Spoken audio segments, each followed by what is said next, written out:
Oi, galerinha! Hoje vamos falar sobre gêneros literários. Os gêneros literários podem se dividir em gênero dramático, gênero lírico, gênero épico e gênero narrativo, que é proveniente do gênero épico. Mais aprofundadamente, hoje vamos falar sobre o gênero narrativo. Olha só o que eu trouxe aqui. Marina Colasanti, olha, seus contos maravilhosos. Dom Casmurro e Capitu, Machado de Assis e seus mistérios. Ilusões Perdidas, de Balzac, quem nunca ouviu falar da mulher balzaquiana. As poesias de Manuel Bandeira, magnífico. Pois bem, esses exemplos seriam constituintes de qual gênero literário? O gênero narrativo é o primeiro, vou falar os 5 elementos que compõem o gênero narrativo. O foco narrativo se divide em narrador em primeira pessoa e narrador em terceira pessoa. O narrador em primeira pessoa é o narrador que conta e participa da história ao mesmo tempo. É o narrador personagem. O narrador em terceira pessoa pode ser onisciente ou observador. É observador quando apenas conta a história de forma externa. Ele conta aquilo que vê externamente. E o narrador onisciente, ele tem uma capacidade, além de contar o que vê, ele adentra na emoção da personagem e consegue até mesmo entender o que ela está sentindo. O segundo elemento da narrativa é o tempo. O tempo pode ser dividido em tempo cronológico ou tempo psicológico. O tempo cronológico é marcado cronologicamente como marcamos no mundo, em que vivemos.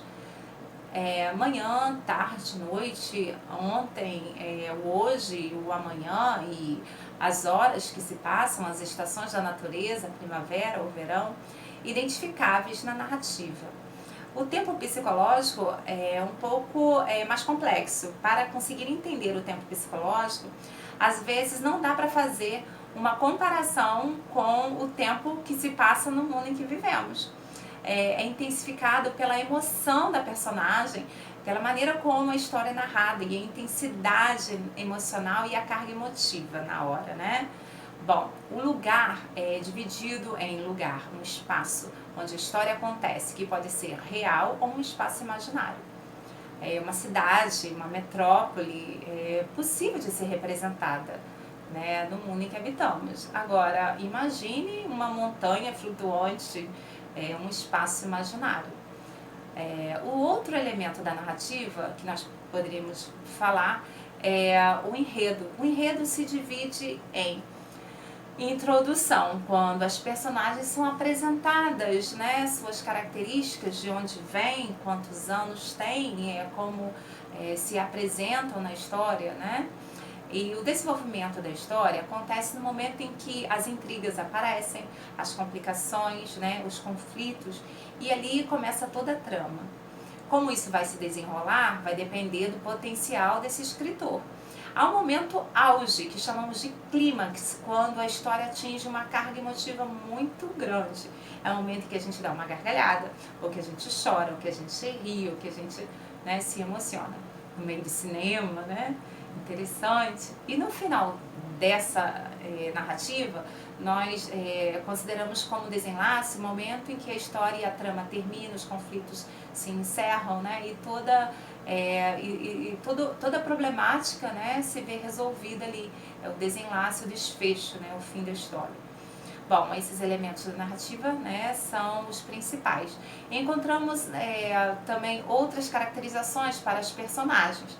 As personagens podem ser personagens protagonistas principais, as personagens podem ser secundárias, não tem tanta importância na trama, mas ajudam a dar um molho, né, a complementar a história. As antagonistas são as vilãs, né, o pirata da história, né, e toda aquela emoção que você percebe em que as personagens se envolvem. Pois bem, as personagens podem ter uma caracterização superficial, né, ou podem ter uma caracterização mais profunda, são as personagens mais complexas, redondas, em que você encontra uma densidade, uma complexidade maior na caracterização, né, dessas personagens. Mas isso é um assunto para depois. Por hoje é só. E maiores dúvidas você pode aqui deixar aqui nos comentários. Essa é a nossa segunda aula da semana e eu vejo vocês na próxima. Tchau!